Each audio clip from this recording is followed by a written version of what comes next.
Having trouble signing into Claude AI, login issues can happen for several reasons, including incorrect account details, browser problems, network issues, or temporary service interruptions.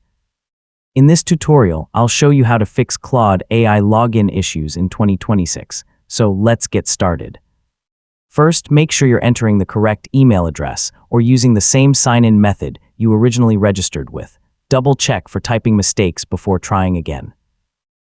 Using a different sign-in method than the one you signed up with can prevent you from accessing your account. If you can't remember your password, click Forgot Password and follow the instructions to create a new one, then try signing in again. Make sure you have access to the email address associated with your account.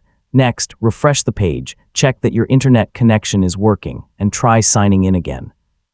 If the problem continues, clear your browser's cache and cookies or try another supported browser.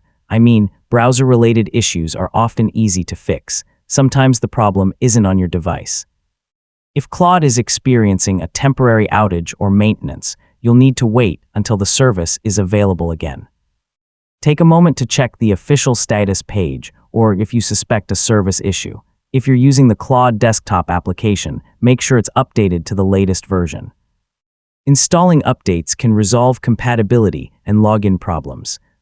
Restarting the application after updating may also help.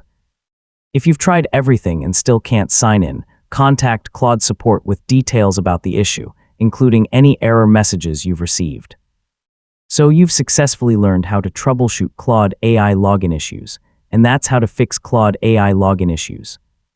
In most cases, checking your account details, resetting your password, clearing your browser data, or waiting for a temporary service issue to be resolved will get you back into your account quickly. Following these troubleshooting steps can solve the majority of login problems. Thanks for watching, and I'll see you in the next tutorial.